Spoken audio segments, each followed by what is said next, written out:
Coucou les smileys. Alors aujourd'hui, je vous donne un chapitre sur les substituts qu'on a déjà vu en classe. Donc normalement, il n'y a rien de nouveau. Les substituts, qu'est-ce que c'est? Les substituts, ce sont des mots ou des groupes de mots qui remplacent un autre mot. D'accord? Donc ils viennent se substituer. Pourquoi on fait ça dans les textes? Pour éviter les répétitions. Donc comme exemple, par exemple, dans un texte, on va prendre le petit chaperon rouge. Quand on raconte l'histoire du petit chaperon rouge, eh bien l'auteur n'a jamais écrit à chaque fois le petit chaperon rouge, le petit chaperon rouge. Il utilise d'autres termes. Il va utiliser parfois elle, parfois la jeune fille, ou bien d'autres mots, l'imprudente, des petits mots qui donc, quand on lit le texte, on sait très bien qu'on parle du petit chaperon rouge. Tous ces mots, c'est ce qu'on appelle des substituts. Donc ici, c'est un texte qui parle d'une princesse. Dans ce texte, vous verrez qu'il utilise très peu souvent le mot princesse. Parfois, il l'utilise, bien sûr, mais parfois, souvent, il est remplacé. Donc, je vous demande de retrouver tous les groupes de mots ou mots qui désignent la princesse. D'accord? Donc, vous devez lire le texte.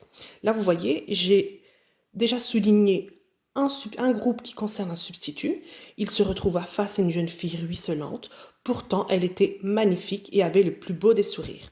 Là, on voit qu'il y a un deuxième substitut. On prend sa petite latte et on souligne le petit substitut « elle » qui concerne la princesse. D'accord? Donc, on ne souligne que les substituts qui concernent la princesse. Ensuite, à la page suivante, la page 129, vous devez relier. Ici, vous avez des phrases. C'est toujours par rapport au texte.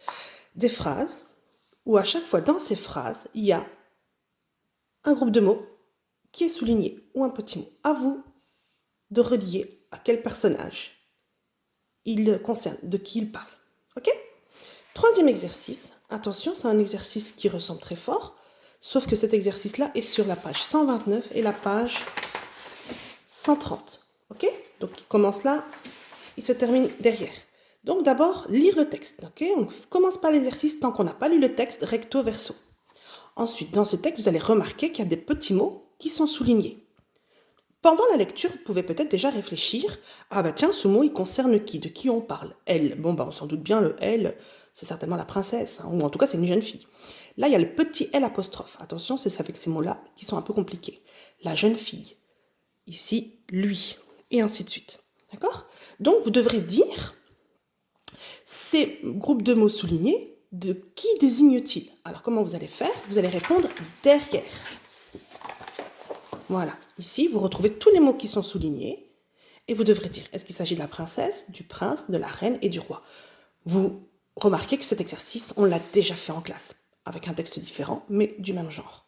Ça va les loulous? Vous avez bien compris?